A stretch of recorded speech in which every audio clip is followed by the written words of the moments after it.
오늘은 그의 계명을 지키면 사랑의 사도, 우리 하나님 말씀 함께 나누도록 하겠습니다.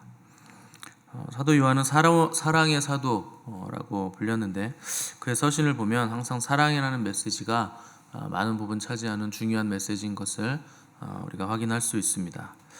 초대교회 교부였던 제롬에 의하면 요한이 죽을 때 그를 따르는 제자들이 유언이 있느냐고 물었는데, 요한이 딱 하나를 말했는데, 아이들아 서로 사랑하라, 그 말을 남겼습니다.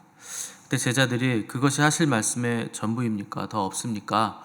이렇게 물었을 때 요한은 그것으로 족하다, 왜냐하면 그것이 주님의 명령이기 때문이다 하는 말을 남겼다고 전해집니다. 그러니까 요한은 그리스도인들이 진리에 속한 증거는 말과 혀로 사랑하는 것이 아니라 행함과 진실함으로 사랑하는 것으로 증명된다고 했고, 구체적으로 공동체 안에 형제자매가 어려울 때 남겼습니다. 그러나 사랑하는 자들은 진정한 사랑을 한다면 하나님 앞에서 책망할 것이 없는 자로 설 수 있게 될 것이라 하는 것도 사도 요한의 증언입니다. 그래서 21절 보시면, 사랑하는 자들아, 만일 우리 마음이 우리를 책망할 것이 없으면 하나님 앞에서 담대함을 얻고 라고 기록을 했습니다. 우리가 하나님 앞에서 책망할 것이 없는 자들이라면 예수 그리스도의 십자가 은혜로 우리가 책망할 것이 없는 자들로 서게 된 것이고, 그렇게 서게 된 자들이라면 두 가지의 특권이 우리에게 생겨나는데, 그 첫 번째는 담대함을 얻게 된다 하는 겁니다. 이 담대함의 근원은 예수 그리스도의 은혜가 나의 죄를 담대함의 근원이 있는 것은 절대 아닌 겁니다. 그래서 히브리서 10장 19절에서 그러므로 형제들아, 우리가 예수의 피를 힘입어 성소에 들어갈 담력을 얻었다, 이렇게 기록을 하고 있습니다. 아무나 지성소까지 나아가는 것이 아니고 예수 그리스도의 피를 힘입어서 우리가 성소에 들어갈 담대함을 얻게 된다는 겁니다. 우리 스스로가 우리의 마음을 살피면 온통 죄뿐이죠. 우리는 절망할 수밖에 없을 겁니다. 죄가 하는 일들은 끊어지는 겁니다. 그래서 하나님과 끊어지게 만들고 이웃과도 끊어지게 만드는 거죠. 그래서 처음에 죄가 들어왔을 때 아담은 하나님을 피해서 숨었습니다. 하나님과 끊어진 것이고, 또 당신이 만들어준 저 여자가 먹으라고 해서 내가 어쩔 수 없이 먹었다 하는 핑계를 댄 것인데, 이것은 사람과 사람 사이의 관계도 끊어졌다 하는 것을 보여주죠. 그러니까 죄가 하는 일은 모든 관계, 특별히 하나님과 이웃 간의 관계를 모두 다 끊어지게 만든다는 겁니다. 그로 인해서 영적인 침체와 우울함을 가져오고, 또 육체적으로는 질병까지 가져오는 통로가 되는 그것이 바로 죄가 하는 일입니다. 근데 그런 우리에게서 눈을 돌려서 우리에게 소망이 없다 하는 것을 깨달은 자들은 반사적으로 눈을 어디로 향하게 되느냐? 십자가로 향하게 된다는 것이죠. 그 십자가의 은혜가 우리 안에 임할 때 우리 안에 빛이 임하고 소망이 넘치게 되는 겁니다. 죄의 올무가 끊어지고 생명의 성령의 법이 죄와 사망의 법에서 우리를 해방시키는 것을 경험해 본 사람이라면 십자가의 은혜가 얼마나 우리의 영혼을 가볍게 하고 얼마나 우리를 자유롭게 하는가 하는 것을 알게 된다는 겁니다. 이것이 거듭날 때 우리 영혼 안에서 일어나는 일들이고, 그 십자가의 은혜 때문에 우리가 하나님 앞에서 담대하게 설 수 있게 된다는 겁니다. 그래서 우리가 두려워하지 않게 되고 성소를 지나 지성소, 그 영광의 처소 안으로 담대히 나아갈 수 있게 됐다 하는 것이죠. 그것을 위해서 하나님께서 우리를 부르신 것이고, 그것을 위해서 예수 그리스도를 우리에게 내어주신 겁니다. 그래서 예수 그리스도의 십자가 은혜로 성소의 휘장을 찢으셨고, 우리가 그 안으로 들어갈 수 있게 휘장을 찢어 놓으셨는데, 여전히 우리는 성소에만 머물러 있으면 안 되고 마당만 뜰만 밟고 가는 신앙이 되어서는 안 된다는 겁니다. 하나님께서 이스라엘을 애굽에서 벗어나게 하신 이유는 광야에서 뺑뺑이 돌라고 벗어나게 하신 게 아닙니다. 광야는 이스라엘 백성들의 기업이 절대 아닙니다. 그들의 기업은 광야에 있지 않고 가나안 땅, 거기에 있는 겁니다. 받을 기업이 가나안 땅에 있는데 여전히 광야에서 뺑뺑이 돌면서 다 죽었다? 뭔가 잘못됐다는 거죠. 하나님께서 출애굽시키신 이유가 절대 그게 아니었다는 겁니다. 그래서 애굽을 탈출한 것에서 기뻐하거나, 홍해를 건너서 환호하거나, 만나와 메추라기를 먹여주시는 기적들 때문에 환호하면 안 되고, 광야의 삶에 만족해서는 안 되고, 광야를 통과해서 약속의 땅, 우리의 기업이 있는 가나안으로 반드시 우리는 밀고 들어가야 된다 하는 겁니다. 거기를 들어갈 때는 휘장을 찢고 들어가야 됩니다. 휘장은 곧 그의 육체라 이렇게 말씀하고 있기 때문에 우리는 우리 육신의 본성을 찢고 광야를 건너 거기를 지나 약속의 땅 가나안 지성소로 밀고 들어가야 노예의 삶에서 진정한 자유인의 삶으로 우리가 비로소 변화되게 되는 겁니다. 종교개혁을 일으켰던 마틴 루터는 하나님의 거룩함과 그 지옥의 불꽃이 너무도 두려워서 죄를 짓지 않기 위해서 수도원에 들어가는 삶을 선택했습니다. 그러니까 수도원은 죄 지을 가능성이 없을 것이다 생각한 거죠. 매일 말씀만 보고 기도만 하고 하나님만 생각하면서 사는 곳이니까 거기 들어가면 나는 죄를 짓지 않을 것이다 그 생각을 한 거죠. 근데 거기 안에서도 루터는 죄책감 때문에 날마다 부들부들 떠는 삶을 살았습니다. 자기가 생각만 해도 죄라는 것을 거기서 깨달았는데 생각으로 짓는 죄도 결국 지옥불에 떨어질 수밖에 없기 때문에 내가 구원받을 수 없겠구나 하는 두려움 때문에 떨며 수도원 안에서 삶을 산 겁니다. 지금 생각하는 죄도 문제지만 어렸을 때 자기가 지었던 죄들까지도 자기가 다 생각이 나고 또 생각나지 않는 죄들도 있다는 것을 알았기 때문에 루터는 날마다 고해 성사를 하기 위해서 하루에도 몇 번씩 고해 성사를 하는 사제에게 찾아가서 성사를 했고 그렇게 떠는 바람에 나중에는 루터가 하도 많이 고해 성사를 하니까 고해 성사를 담당하는 신부들이 형제여 죄를 좀 잘 이렇게 모았다가 한꺼번에 좀 가져와 줬으면 좋겠다 이렇게 얘기를 했을 정도로 당부할 정도였습니다. 여러분 말이 됩니까? 죄를 모아서 가져오라니 죄를 잘 차곡차곡 챙겨서 모아서 가져오라는 것도 아니고 그런 말을 한다는 것 자체가 루터만큼 죄의 심각성을 모르고 있다, 죄를 심각하게 여기지 않는다 하는 뜻이었죠.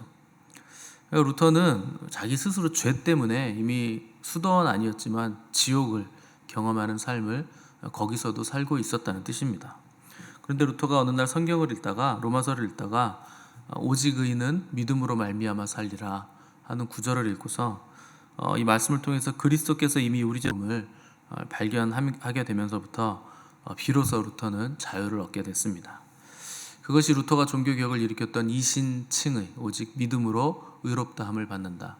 그 믿음의 내용은 예수 그리스도가 우리의 모든 죄를 지시고 십자가에서 죽으셨다 하는 것을 믿는 자는 그 믿음으로 구원을 받는 것이다 하는 것이 이신칭의 교리죠. 그때부터 루터의 삶이 지옥에서 이제 천국의 삶으로 바뀌어지게 된 것입니다. 복음의 기쁨을 누리는 삶을 살게 됐고 결국 루터가 그 기쁨과 자유로 복음의 능력으로 종교개혁을 일으키는 상상할 수도 없는 일을 루터의 생애에서 하게 된 것입니다. 놀라운 루터의 그 선한 양심이 있었다는 겁니다. 근데 오늘날 이신칭의 교리가 변질돼서 내가 적당히 죄짓고 적당히 싸우고 누구를 미워해도 용서하지 않아도 예수님이 있으니까 나는 구원을 얻는다 이런 생각들을 하시는 분이 많은데 그건 루터가 와서 땅을 칠 일입니다. 루터는 그런 식으로 이신칭의 교리를 발견한 게 아닙니다. 죄 때문에 너무나 괴로웠기 때문에 이 이신칭의 교리가 그에게 빛이 된 것이지 대충 그냥 죄 짓고 대충 타협하면서 살고 예수 그리스도 믿는다고 하면서도 시기하고 질투하고 용서하지 않으면서 사는 것을 용납하라고 이 교리를 발견한 것이 아니라는 겁니다. 근데 많은 그리스도인들이 사람이 어떻게 완벽하게 죄를 안 짓고 완벽하게 다른 사람을 용서할 수 있겠습니까? 어떻게 그런 삶을 살 수 있겠습니까? 그렇게 타협하면서 삽니다. 근데 여러분 생각을 해보세요. 만일 예수님이 내일 오신다고 생각하면 여러분 오늘 죄 짓겠습니까? 여러분 예수님 내일 오신다는 거 아시면 용서 못하실 분이 오늘 용서 못할 사람이 있겠습니까? 내일 주님이 오시지만 내가 그건 확실하게 아는데 근데 너는 내가 용서를 못해 이렇게 할 분 여기 계신가요? 그렇지 않다라고 한다면 우리에게는 죄를 안 지울 능력도 있고 용서할 수 있는 능력도 있다는 뜻입니다. 다만 미루고 있는 것뿐이지. 그러니까 우리가 못하는 것이 아니라 내가 선택하지 않고 있다 하는 것을 깨달으셔야 되고 우리는 용서와 화평과 죄를 짓지 않는 거룩의 삶을 선택하기로 오늘 우리가 결단을 해야만 한다는 겁니다. 요한이 말하는 두 번째로 하나님 앞에서 책망할 것이 없는 자의 특권은 구하는 바를 받는다 하는 겁니다. 무엇이든지 구하는 바를 구하면 그것을 들으시고 받을 수 있다. 너무나 놀라운 겁니다. 왜 우리가 그런 존재가 되었는가? 왜 우리가 무엇이든지 구하면 받을 수 있게 된 것인가? 우리가 그의 계명을 지키고 그 앞에서 기뻐하시는 것을 행하기 때문이라 사도 요한은 이렇게 기록을 하고 있습니다. 또 요한일서 5장 14절 보시면 그를 향하여 우리가 가진 바 담대함이 이것이니 그의 뜻대로 무엇을 구하면 들으심이라. 똑같은 얘기를 사도 요한은 5장에서도 얘기하고 있죠. 우리의 담대함이 이것이다. 우리가 그의 뜻대로 무엇을 구하면 들으신다. 이것이 우리의 담대함의 근원이라는 거죠. 그의 뜻 안에서 무엇이든지 구하면 들으시고 주편할 일도 없고 또 누구를 우리는 두려워할 필요도 없고 불편할 일도 없고 또 누구를 시기하고 부러워할 일도 하나도 없는 사람들이라 하는 겁니다.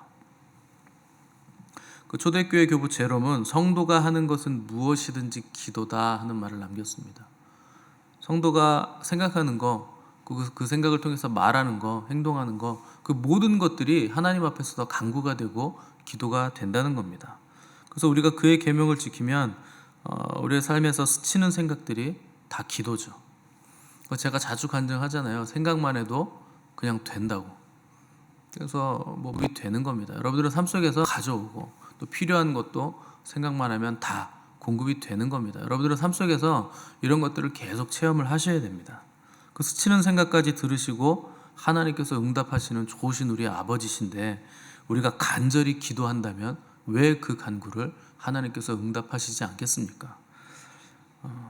다만 때가 있을 뿐이죠. 하나님께서 그것을 들어주시는 때가 있을 뿐이지 반드시 우리의 간구에는 응답을 하시는 겁니다. 또한 그 간구가 우리 가족들의 구원에 관한 것이라면 그건 하나님의 뜻대로 하는 기도이기 때문에 반드시 응답이 되는 겁니다. 언제가 됐든지 간에 응답하실 것이기 때문에 지치지 않고 꾸준히 영혼 구원을 위해서 기도한다면 분명히 그 기도에 응답하시는 하나님의 응답하는 때를 우리가 눈으로 보게 된다는 겁니다. 그래서 우리는 더 이상 먹고 사는 걱정 때문에 노심초사할 필요도 없고 이게 될까 안 될까 안달복달할 이유도 없다는 거죠. 우리가 그의 계명을 지키면 그의 뜻 안에 있으면 다 하나님께서 합력하여 선을 이루시기 때문에 이것 때문에 불안해하고 노심초사할 필요가 없는 삶을 살게 되는 겁니다. 왜 그러냐? 우리가 서로 사랑하는 주님의 계명대로 사랑의 관계 안으로 들어가 있기 때문에 모든 것들이 응답이 된다는 겁니다. 그래서 계명을 지키는 자들, 그의 계명을 지키고 그의 계명은 서로 사랑하라. 내가 너희를 사랑하리 다 합력하여 선을 이루게 된다는 겁니다. 하는 그의 계명을 우리가 지키기만 하면 모든 것들이 다 합력하여 선을 이루게 된다는 겁니다. 그런데 그리스도인들이 이 말씀을 믿지 않아요. 사랑하기만 된다니요. 사랑하기만 하면 모든 인생의 문제들이 해결된다니요. 그런 게 어디 있습니까? 정말 그게 됩니까? 이렇게 생각을 한다는 거죠. 근데 여러분 생각을 해보십시오. 여러분들의 삶이 잘 안 되는 이유가 뭔가? 왜 깨어져 있는가 인생들이? 왜 우리의 가정은 깨어진 인생이고 왜 내 인생은 결핍이 이렇게 많은 인생이 됐는가 생각을 해보십시오. 결국 사랑 때문이에요. 모든 것의 원인은 결국 사랑이 없어서입니다.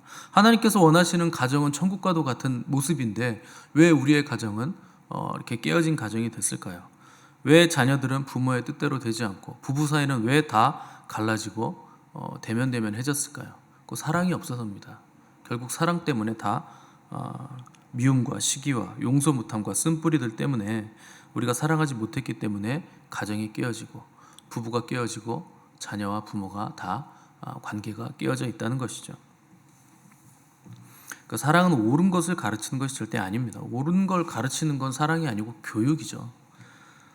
사랑은 옳고 그름의 문제가 아닙니다. 틀려도 그냥 받아주는 거죠. 그게 사랑입니다. 그냥 품어주는 것이고 가슴으로 끌어안는 것이고 그 사랑으로 모든 것들을 다 녹여서 내가 품에 끌어안는 겁니다. 우리에게 생명을 주신 이유가 여기에 있죠. 너희들 사랑해야 된다. 그래서 성경도 결국 하나님 사랑, 이웃 사랑이고 우리 주님도 새 계명을 너희에게 주노니 서로 사랑하라. 사랑을 위해서 우리를 부르셨고 사랑을 위해서 우리에게 생명을 주셨고 목숨을 주셨고 사랑을 위해서 예수 그리스도께서 그분의 생명을 우리에게 주신 것이죠. 그러라고 주신 목숨인데 그 귀한 목숨을 의복과 음식과 먹고 사는 문제에 그냥 다 정작 쏟아 부으니까 사랑은 찾아볼 수가 없고 다 깨어짐만 있고 분노만 남게 된 겁니다. 생겨나게 됐다 하는 것이죠. 예전 어머니들은 제가 어렸을 때 또 그게 기억이 나요. 아이를 포대기에 하나 업고 양쪽에 아이 손을 잡고 그리고 광줄이나 보따리를 머리에 또 하나 이고 그러고 다녔어요. 제 기억납니다. 그리고 외나무 다리 같은 데도 건너 다니잖아요. 시골에 보시면. 그래가지고 막 새참도 나르고 그렇게 해서 개울가에 가서 빨래도 하고 뭐 그랬습니다. 제가 너무 옛날 얘기를 하나요? 도대체 어느 시대 사람인가? 시골에선 그랬다는 거죠. 그러고도 살았어요. 근데 요새 그렇게 살라 그러면 여러분 살겠습니까? 당장 이혼각이죠. 왜 그런가? 똑같은 삶의 자리라도 그게 내가 할 일이라고 받아들이면, 힘든 일이라도 그게 나의 일이다라고 받아들이면 그게 어렵긴 해도 짜증나거나 분노할 일은 없는 거죠. 그게 내가 할 일이니까. 똑같은 삶의 자리라도 누구에게는 천국이고 누구에게는 지옥이 되는 이유는 그것을 받아들이는가, 내가 수용하는가, 내가 안에 사랑이 있는가 없는가, 그걸로 그냥 갈라치는 겁니다. 일이 힘들고 어려우냐, 그건 부차적인 문제고, 그걸 내가 받아들일 수 있느냐, 내가 사랑으로 그것을 용해시켜서 녹여버릴 수 있느냐, 그것이 문제라는 거죠. 아이에 대한 사랑이 있으니까 하나 들쳐업고 양쪽에 애들 잡고 보따리 머리에 이고 그렇게 외나무 다리라도 건너갈 수 있었다는 거죠. 그 사랑이 모든 것들을 이길 수 있는 능력이 되기 때문에 그런 겁니다. 그 사랑이 우리 안에 있는 것이 모든 것의 축복의 문을 여는 열쇠가 되는 겁니다. 사랑이 없기 때문에 다들 절망하고 좌절하는 거죠. 그래서 우리에게 예수 그리스도를 보내주신 하나님의 사랑이 실제라면, 그리스도께서 그분의 귀한 생명까지 내어주셨음이 정말 실제로 믿어지신다면 우리는 걱정할 일도 없고 두려워할 일도 없게 되는 겁니다. 그래서 믿음과 소망과 사랑 중에 그 중에 제일은 사랑이라. 영원히 남는 것은 사랑밖에 없다는 거죠. 그 자녀들에게 하나님 사랑해야 된다고 말해놓고 예배 끝나고 집에 가서 부부싸움하고 막 그러면 어떤 자녀가 부모가 하는 그 말을 믿겠습니까? 사랑을 말했는데 싸움을 하고 있으니까 안 믿는 거죠. 오히려 그런 말을 할 겁니다.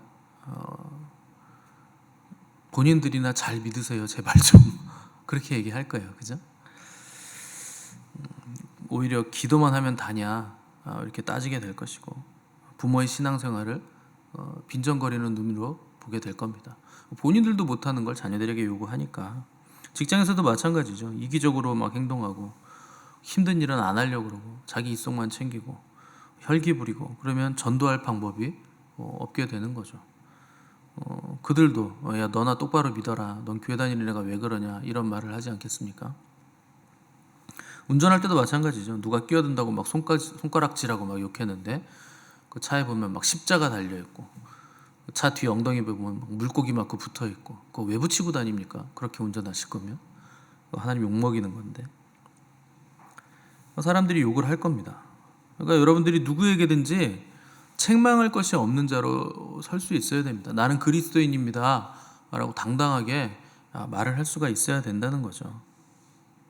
왜 그렇게 되지 못하는가? 우리가 사랑을 머리로만 알고 관념적으로만 알고 있기 때문에 실제 삶에서는 사랑의 능력이 나타나지 않는, 우리가 하나님 앞에서 책망할 것이 없는 자로 설 수 있어야 되고, 또 우리 스스로가 사람들 앞에서도 책망할 것이 없는 자로 성장해 나가고 성숙해 나갈 수 있어야 된다는 겁니다. 먹고 사는 문제 걱정하기보다 우리가 걱정해야 될 건 내 안에 사랑이 없음을 걱정을 해야 됩니다. 경제가 문제가 아니고 다른 게 문제가 아니고 바이러스가 문제가 아니고 그런 건 전혀 문제가 되지 않는 거예요. 코로나가 아니라 뭐 코로나 할아버지가 와도 상관없습니다.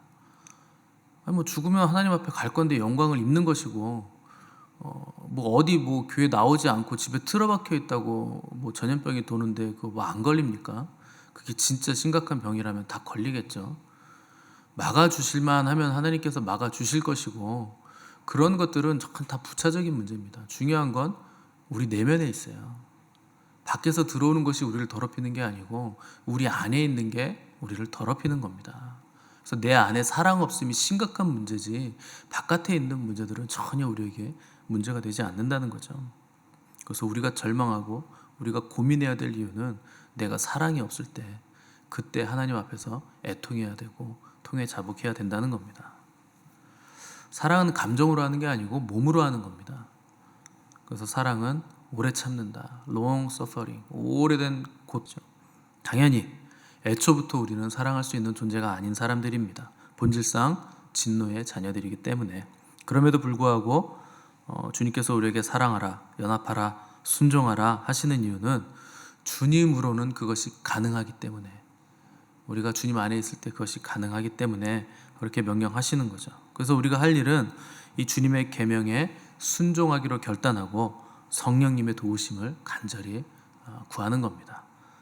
그러면 성령님께서 이것을 다 이루어 주시는 겁니다. 그렇게 하다 보면 어느새 우리 안에 사랑이 커졌음을 깨닫게 될 것입니다. 이 신비하고 놀라운 사랑이 저와 여러분들에게 실제가 되어서 함께 기도하겠습니다.